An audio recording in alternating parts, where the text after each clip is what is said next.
There's certain things you can't do in a simulation. You don't feel the real world, everything that's pressing on your body, and trying to make decisions under stress with a lot of other airplanes around you. The intent of this airplane with the QF-16 is to make it into an unmanned target drone, a target, to truly test our pilots.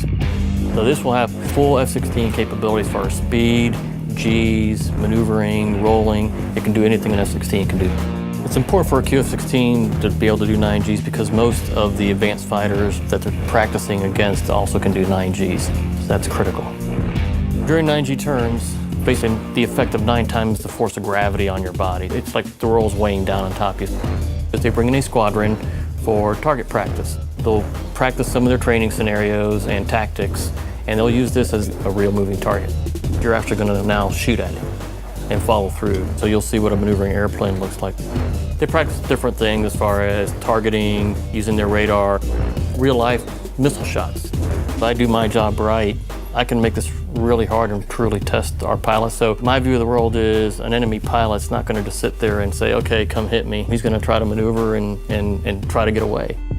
There's nothing like that true seat of the pants, real world, hey, this is what it really feels like. I mean, it's something you don't usually see until you're really in harm's way. You hate that to be the first time.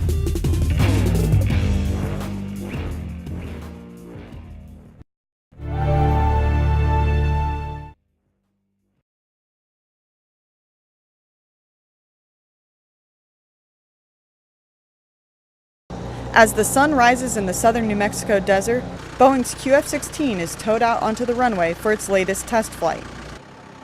Michael McWilliam gets the jet ready. I get the jet started and cranked, I get all the switches set. We engage with a remote control facility. We go through a lot of tests to make sure everything's working well. And then once we're ready, we exit the cockpit and I get out and she's ready to fly by herself. The QF-16 has flown unmanned before, but this is the graduation exercise. This time, the QF-16 is being tested to do what it was designed for.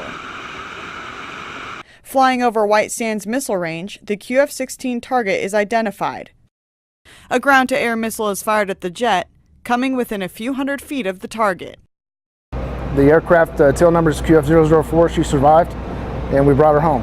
The QF-16's mission is really to act as a target and to validate weapon systems. So part of its job is data gathering. So we do have a scoring system on the airplane, and its job is to tell us basically how close the missile came and its trajectory. That information is provided back to whoever the shooters are.